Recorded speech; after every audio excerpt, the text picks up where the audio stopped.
Toto, I have a feeling we're not in Kansas anymore.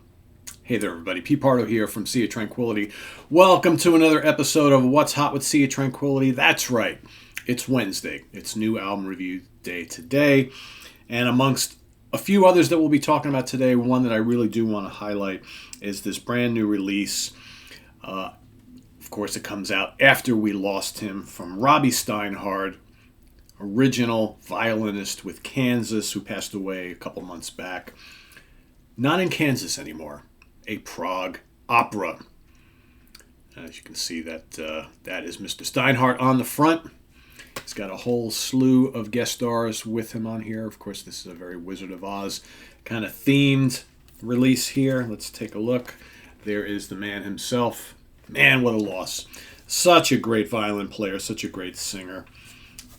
Here is the rest of the booklet, or digipack as it were.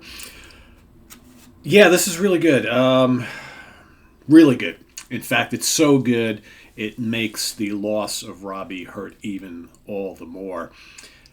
You know, we've been waiting for something like this from him for how many years? And unfortunately, he got sick right as he was putting the finishing touches on this album. And it's a real shame that he didn't live long enough to see, and reap all the positive press that I've been seeing so far and what he's going to get from me right now. This is a glorious album. If you love classic Kansas, you're going to love this. That's basically what it comes down to. He's captured the vibe and the feel of all those legendary Kansas albums. It's a very proggy album, but you can tell it's been recorded, recently or fairly recently. He's got a lot of interesting guests on here. I'm going to go through most of the tracks and kind of talk about like who plays on these songs. What's really cool are these kind of little intro pieces to the more bigger kind of bombastic things. You've got the album opens up with Tempest, which is about just under 2 minutes long, and that's this neat little instrumental with soaring violin. You've got Tim Franklin on bass, Jim Gentry on guitar, Tommy Colton on guitars, Matt Brown on drums, and Michael Franklin on Hammond B3 and Kurzweil Forte. But the star of the show here, of course, is Robby's violin. That moves into Truth to Power, Only Truth Can Change the World, about a 4-minute long track. This, of course, features vocals. Robby sounds great on here vocally.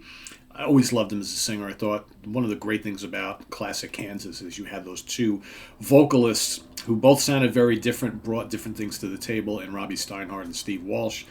Here you've got Robby, of course, who we hadn't heard, in Kansas in a long, long time, because he basically retired from the band many, many years ago.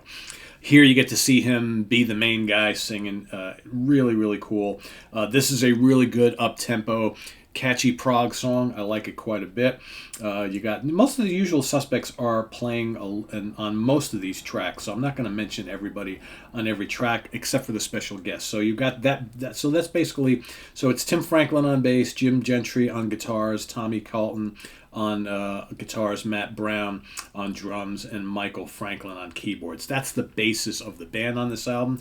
However, this particular song, special guest, none other than Pat Travers, playing a guitar solo after the bridge, which is pretty cool to kind of hear Pat playing in like a prog rock song or a prog rock context. Mostly we know Pat is just a kick-ass hard rock and blues rock player, right? But really cool to see him on here.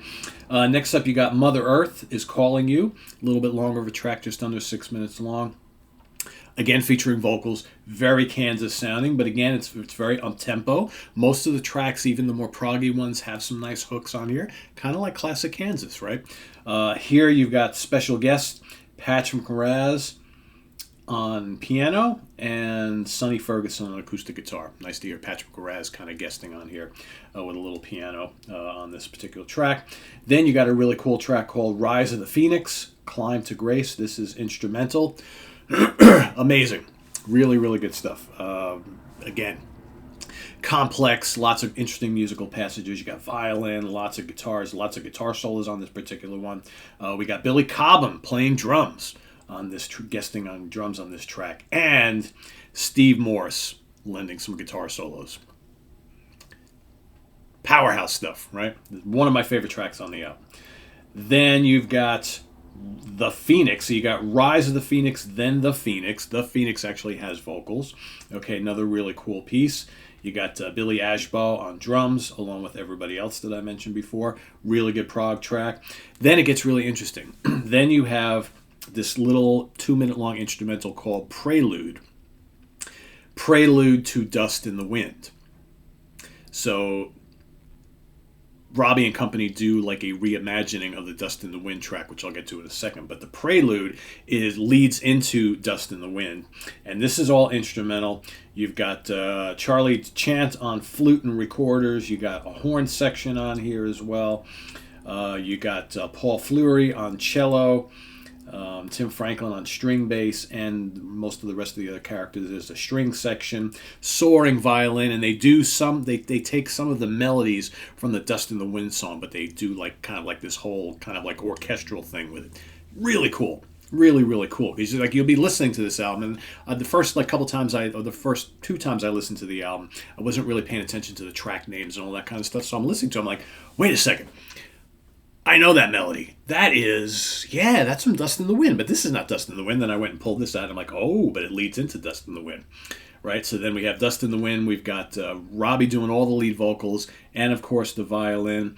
You've got lots of backing vocals on here. Lisa Fisher shares lead vocals. You got Chuck Leoval on piano, Liberty DeVito on drums, Bobby Kimball on backing vocals, Charlie DeChant on flute and recorder, Jim Stringer on acoustic guitar, more orchestral stuff. It's a totally different way of presenting Dust in the Wind, which I think is really, really cool. I think you'll really, folks who are big fans of classic Kansas, and specifically that monster song, will really like this and appreciate it. Then you've got Pizzicato, A Slice for Baby Boy Flynn. Shorter little piece, all instrumental. This is noteworthy because you've got who is dueling with Robby on violin with flute, but none other than Ian Anderson, who plays flute and penny whistle on this track. Really cool. All right. It's him as soon as he starts playing the flute. I'm like, oh man, that's really, really nice. I just wish it was longer. It's just under 3 minutes. Then you got Downtown Royalty, another vocal piece, which has Les Dudek guesting on slide guitar, as well as Charlie DeChant on flute and Devonna Simmons on backing vocals, along with the rest of the crew. Pretty up-tempo, good proggy rock song. I like that. Not in Kansas Anymore is next, another vocal piece. Really, really nice. Rayford Griffin on drums. Okay, that's a pretty well-known name there. A bunch of backing singers. Another really good, uplifting, melodic prog song. Then you have, and that's really the end of the regular album. Then you have a bonus track, which is A Prayer for Peace, which is another instrumental, really nice vehicle for guitars and violin. Just really, really cool. I like this a lot. Produced and arranged by Michael Franklin, mixed by Matt Brown, mastered by Bernie Grunman, recorded at Solar Studio in Orlando, Florida. And like I said, lots of cool guest stars. But most importantly, it's all about the man himself, Robby Steinhardt. Man, this is so good. This is so good. And, you listen to this and you think, A, it sucks that he's gone. But B, it's just a shame that, don't get me wrong, I love the current version of Kansas. I really do. But it's just a shame that he was away from the band for so long, because obviously he still has it in him to do that style of music. And, man, if you're going to go out on a high note, this is the way to do it. Not in Kansas Anymore, a prog opera by Robby Steinhardt. Wonderful stuff here. If you're a Kansas fan, no-brainer. Get it. You'll love it. I guarantee it. So thanks for watching, everybody. Visit us on the web at www.seatranquility.org. We're on Facebook. We're on Twitter. Of course, we're here on YouTube all the damn time. Robby, may you rest in peace. We love you, my man. Thanks for watching. Please subscribe if you haven't already, and click on that notification bell. We've got the link to our Ko-Fi page below for channel donations, the link to our merch page where you can get some cool SOT-related stuff for the holidays, and the link to our webzine, which is celebrating 20 years on the internet this year. Thanks for watching. Look out for some more new reviews today. I am Pete Pardo. We'll see you real soon. Take care. Bye-bye.